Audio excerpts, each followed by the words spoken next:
My people, we are back out here. We've got a little review of the ENGWE M20. I've had it a little while. But yeah, we'll get straight into it. Okay then, yes people, this is the ENGWE M20 in its final form. Well, not really, but this is hella awkward, you know. We got upgraded hydraulics. Yeah, that's where I've crashed it. Okay. That's by the way, that's pretty much the only difference to the bike to what you get stock. Because the brakes stock are absolutely horrendous, okay? That would be the one thing I'd say I don't like about the bike. Also the derailleur, that's the derailleur. It's a little bit funny, but you know what I mean. Well, anyways, this is the look of the bike. It's a beautiful bike. But sadly I am letting go of it today. So I thought I'd film this for after 1,000 odd miles. This is what the bike is looking like. See, with the suspension here, it is a really soft ride. I've got to say, it's probably the smoothest bike I've ever been on. Like, it's just wonderful. Battery, yeah, normal ENGWE battery. I think I get about 16 to 20 miles off one charge. What's a bit, it's alright, like it's good for a battery in it. But it's, you can get the dual motor, but that's an extra 300 quid. They're not dual motor, dual battery, but that's a bit expensive for me. It is half throttle. What I mean by half throttle is this bit here. If you pull it, there's your throttle, you know what I mean? And then it goes up to 28 if you unlimit it, but if you're trying to keep it legal, you just put it in mode 1 and it goes only up to 15. I've got to say, the speedometer, speedo, yeah, it looks right. It is a little bit out, what kind of annoys me, but I think it's partially because they're 20-inch wheels, so it's kind of hard for the, like, the rotator or whatever inside the mechanism to keep up because of how small the wheel is compared to how quick you're going, if you know what I mean. And it's a bit annoying, but it's fine. Like, you're usually averaging about 25 on flats on this with an actual speedo. That's like correct, even though it says 28, it's just not a bad difference. But it is very quick, as you probably would be buying it for. But if you want to keep it legal, you can.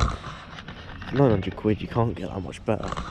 This thing dangling down here, that is actually the horn. Yeah, this thing has a horn. I'm not beeping it. I'm in public. That's awkward.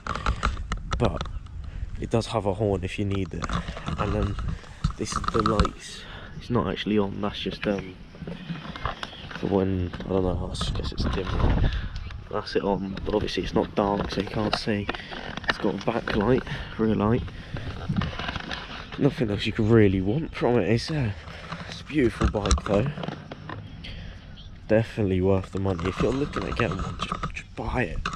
I recommend the green. The green's so much nicer than the black and the white. Because look, it's even got this lovely seat. It's the comfiest ride you'll ever get. If I was to like rate out of 10 though, I would say it's like a 6 or a 7. Because there's definitely a lot of improvements for it. But then it is also a very solid bike at the minute. Like, one of the improvements, I'd prefer full throttle, because that's just, I don't know, half it. It's just weird.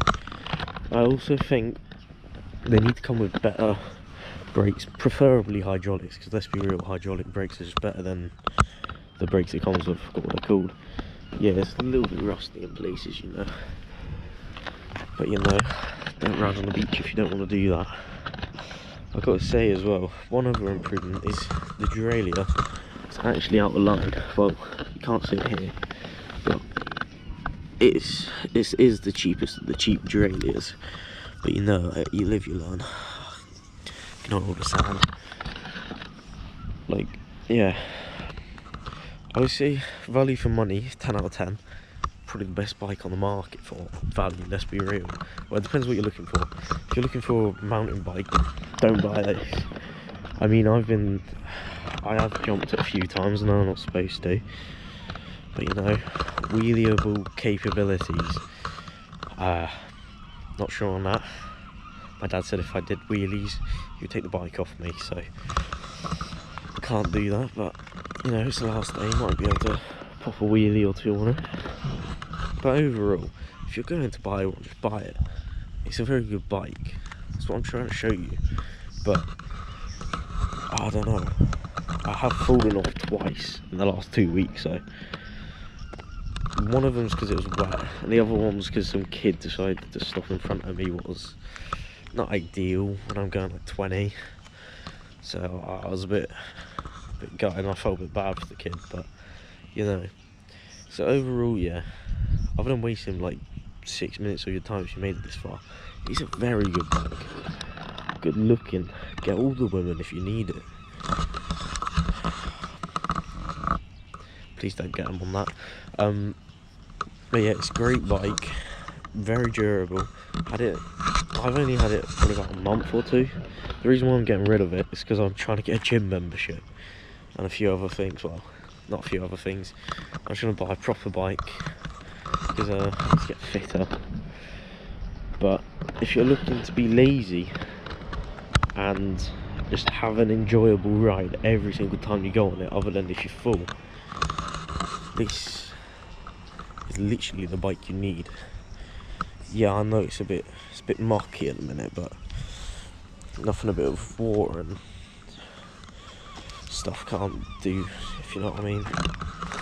So yeah, if you are looking at buying this bike, I would invest in it. It is very good. And yeah, that's it. I'll see you guys in the riding video, you know. Sorry guys, it's me again, believe it or not. I forgot to say a few things. In the review, I forgot to say that it doesn't actually change into the first gear. So like number 1, yeah. So like the lowest gear. It is a bit weird. Also, the battery takes about 6 hours, 8 hours to charge, which is incredibly long if you actually think about it. And also, any parts, if anything breaks, it's usually really expensive compared to a normal bike for you to buy, because the way it's made, the parts are literally just made from one brand and one brand only, and you can't really find them anywhere because you have to like buy the whole bike and stuff, and it's yeah, they are pretty hard to buy parts for. That's part of the reason why I gave it like a 6 or a 7 out of 10. But yeah, it's a very good bike. See you guys soon.